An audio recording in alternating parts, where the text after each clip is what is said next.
آپ تمام دیکھنے اور سننے والوں کو السلام علیکم۔ ناظرین، یہودیوں کی اپنی روایات کے مطابق ارض مقدس یعنی فلسطین پہ قبضہ دراصل کسی ایک آدھ چیز یا مقصد کے لیے نہیں، بلکہ اس میں بے شمار چیزیں شامل ہیں۔ یہودیوں کے بڑے بڑے مقاصد میں سے ایک تو دجال کی آمد کے لیے راہ ہموار کرنا ہے، دوسری جانب ایک بڑا مقصد تابوت سکینہ بھی موجود ہے جو صدیوں سے پہلے یہودی کھو چکے ہیں، اور ایک اور بڑا مقصد جو یہودی پیشواؤں کے مد نظر ہے وہ مختلف انبیاء اکرام کی قبور کی شناخت اور انہیں اپنے قبضے میں لینا ہے۔ ناظرین، یہودیوں کی مذہبی تاریخ میں حضرت موسیٰ علیہ السلام بے حد اہمیت رکھتے ہیں، اور یہودیوں کے نزدیک وہ سب سے زیادہ جلیل القدر پیغمبر سمجھے جاتے ہیں۔ حضرت موسیٰ علیہ السلام کے بارے میں خود نبی کریم صلی اللہ علیہ وآلہ وسلم کی زبان رسالت سے کئی واقعات مروی ہیں۔ آج کی اس ویڈیو میں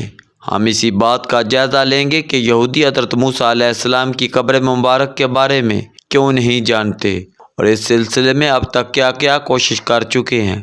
یہاں پر یہ جاننا کافی اہم ہوگا کہ یہودی اس مقصد کے لیے پچھلے 60 سے 70 سالوں سے کوشش کر رہے ہیں، لیکن جدید ترین ٹیکنالوجی اور وسائل کے باوجود بھی اب تک یہودیوں کو ناکامی نصیب ہوئی۔ اس کی ایک بڑی وجہ اس واقعے کا بہت زیادہ پرانا ہو جانا بھی ہے۔ حضرت موسیٰ علیہ السلام کا دور فرعون کا دور تھا، اور فرعون کا دور آج سے 3500 سال قبل ختم ہو چکا ہے۔ یہودی اب تک اس سلسلے میں کیا کوشش کر چکے ہیں اور اس مقصد کے لیے انہوں نے کیسی کیسی تراکیب اپنائی ہیں، ان سب کے بارے میں تفصیل سے جاننے کے لیے اس ویڈیو کو آخر تک ضرور دیکھیے گا۔ تو پیارے ساتھیوں، ہم سب سے پہلے اس بات کا جائزہ لیتے ہیں کہ حضرت موسیٰ علیہ السلام جیسے جلیل القدر اور بڑے پیغمبر کی قبر یہودیوں کو ابھی تک کیوں نہیں ملی۔ اس سلسلے میں ہم نبی کریم صلی اللہ علیہ وآلہ وسلم کی ایک اور روایت پیش کرتے ہیں،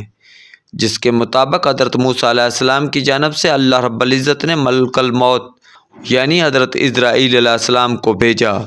تو ان کے ساتھ حضرت موسیٰ علیہ السلام نے بڑا ہی عجیب سلوک کیا۔ حضرت اسرائیل علیہ السلام حضرت موسیٰ علیہ السلام کی خدمت میں حاضر ہوئے اور کہا کہ مجھے اللہ کی جانب سے آپ کی روح قبض کرنے کے لیے بھیجا گیا ہے۔ اس پر حضرت موسیٰ علیہ السلام جو غصے میں ویسے ہی بے حد مشہور تھے، انہوں نے ملک الموت کے چہرے پر اس قدر زور سے تھپڑ مارا کہ ان کی آنکھ باہر نکل آئی۔ ملک الموت اس بات پہ دل برداشتہ ہو کر واپس چلے گئے اور اللہ رب العزت کے حضور پیش ہو کر فریاد کی کہ مالک، تو نے مجھے اپنے جس بندے کے پاس بھیجا تھا، اس نے میرے ساتھ یہ سلوک کیا ہے اور وہ میرے ساتھ آنے پہ رضامند نہیں ہے۔ اس پر اللہ تعالیٰ نے حضرت اسرائیل علیہ السلام کو حکم دیا کہ وہ واپس جائیں اور حضرت موسیٰ علیہ السلام سے کہیں کہ وہ کسی بھی گائے کی پیٹھ پر ہاتھ پھیرے، جتنے بھی بال ان کی ہتھیلی کے نیچے سے گزر جائیں گے انہیں ان بالوں کی تعداد کے مطابق اتنے ہی سال مزید زندگی دے دی جائے گی۔ جب اللہ کا یہ پیغام لے کر حضرت اسرائیل علیہ السلام حضرت موسیٰ علیہ السلام کی خدمت میں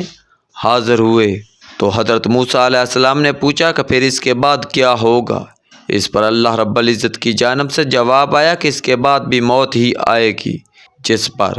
حضرت موسیٰ علیہ السلام نے کہا کہ اگر تب بھی موت ہی آنی ہے تو میں ابھی مرنے کے لیے تیار ہوں، البتہ مجھے ارض مقدس یعنی فلسطین سے اس قدر دور جانے دیا جائے کہ یہاں تک کوئی بھی شخص پوری طاقت سے پتھر پھینک سکتا ہو۔ میں نہیں چاہتا کہ میرے بعد میری قوم میری قبر کو سجدہ گاہ بنا لے اور مجھے پوجنے لگے۔ حضرت موسیٰ علیہ السلام کی یہ درخواست قبول ہو گئی اور ان کی پسندیدہ جگہ پر ان کی روح قبض کر لی گئی۔ پیارے دوستو، یہ واقعہ سنانے کے بعد نبی کریم صلی اللہ علیہ وآلہ وسلم نے ارشاد فرمایا کہ اگر میں ارض مقدس جا سکتا تو میں تمہیں حضرت موسیٰ علیہ السلام کی وہ قبر ضرور دکھاتا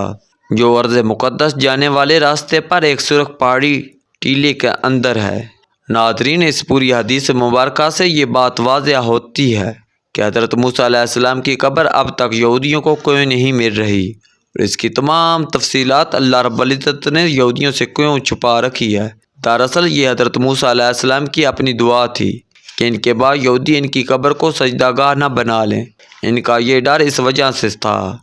کہ حضرت موسیٰ علیہ السلام کی زندگی میں وہ 40 روز کے لیے اللہ رب العزت کے حضور چلے گئے تھے، تو ان کے پیچھے ان کی قوم نے سامری جادوگر کی باتوں میں آ کر ایک سونے کے بنے ہوئے بچڑے کو بت بنا کر پوجنا شروع کر دیا تھا۔ حضرت موسیٰ علیہ السلام اپنی قوم کی ٹیڑھی فطرت سے واقف ہو چکے تھے کہ میرے بعد اگر میری قبر میری اس قوم یعنی یہودی قوم کو مل گئی تو یہ میری قبر کو بھی پوجنا اور اسے سجدہ گاہ بنانے سے باز نہیں آئیں گے۔ لہذا حضرت موسیٰ علیہ السلام کا یہ ڈر بالکل درست ثابت ہوا اور اس کے بعد یہودیوں نے حضرت عزیر علیہ السلام کو اللہ کا بیٹا مان کر ان کی پرستش شروع کر دی، جو آج تک جاری ہے۔ ناظرین، یہی وہ وجہ ہے کہ یہودی قوم اپنے تمام تر وسائل، مال و دولت اور جدید ٹیکنالوجی کے باوجود اب تک حضرت موسیٰ علیہ السلام کی قبر ڈھونڈنے میں ناکام رہے۔ یہودیوں نے اس سلسلے میں بے حد مغز ماری کی اور ان کے خیال کے مطابق تابوت سکینہ حضرت موسیٰ علیہ السلام کی قبر خود مسجد اقصیٰ کی بنیادوں میں یہی موجود ہے۔ اسی مقصد کے لیے وہ مسجد اقصیٰ کی چاروں بنیادوں میں سے 3 بنیادوں کو ہر ممکن حد تک کھود کر دیکھ چکے ہیں، لیکن ابھی تک انہیں سوائے ناکامی کے کچھ بھی ہاتھ نہیں آیا۔ مسجد اقصیٰ کی چوتھی سائٹ جو جبل زیتون کی جانب ہے، صرف وہی حصہ یہودیوں کی اس تلاش سے اب تک بچا ہوا ہے۔ اس کی وجہ یہ ہے کہ اگر یہودیوں نے چوتھی بنیاد بھی کھود ڈالی تو مسجد اقصیٰ فوراً منجمد ہو جائے گی، اور اگر ایسا ہوا تو پوری مسلم امہ یہودیوں کے خلاف اٹھ کھڑی ہوگی اور یوں یہودی ایک بہت بڑی جنگ میں مشغول ہو جائیں گے۔ ناظرین، یہودیوں کا عقیدہ ہے کہ جب تک انہیں حضرت موسیٰ علیہ السلام کی قبر اور تابوت سکینہ نہیں ملتے تب تک کسی بھی جنگ میں وہ مکمل طور پر فتح یاب ہونے کی گارنٹی حاصل نہیں کر سکتے۔ خود یہودی قوم کے مذہب میں مذکور ہے، اللہ تعالیٰ نے حضرت موسیٰ علیہ السلام سے وعدہ فرمایا تھا اور ان کے بعد حضرت داؤد علیہ السلام سے بھی یہی وعدہ فرمایا تھا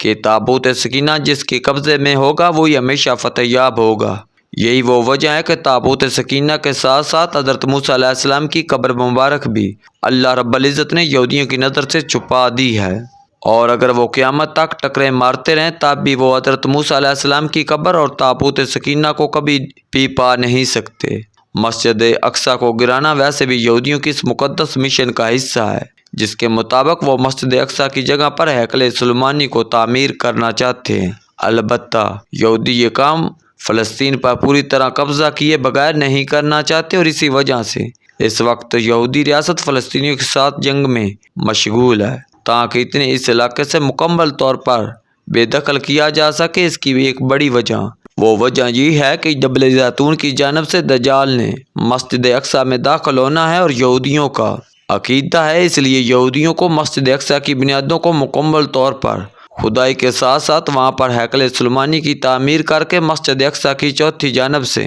جبل زیتون تک وہ راستہ بھی تعمیر کرنا ہے جس پر چل کر دجال ان کے عقیدے کے مطابق مسجد اقصیٰ میں داخل ہو کر اس پر قبضہ کرے گا۔ اب یہ تو آنے والا وقت ہی طے کرے گا یہودی اپنی اس کوشش میں کس حد تک کامیاب ہوتے ہیں اور انہیں حضرت موسیٰ علیہ السلام کی قبر مبارک کے ساتھ ساتھ تابوت سکینہ تک رسائی حاصل بھی ہوتی ہے یا نہیں۔ لیکن یہ بات ہم مسلمانوں کے ایمان کا حصہ ہے کہ اللہ کا کوئی وعدہ بھی کبھی جھوٹا نہیں ہو سکتا، اور اسی لیے یہودیوں کو تابوت سکینہ نہیں مل سکتا، کیونکہ اللہ تعالیٰ نے فتح کا وعدہ مسلمانوں کے لیے کر رکھا ہے۔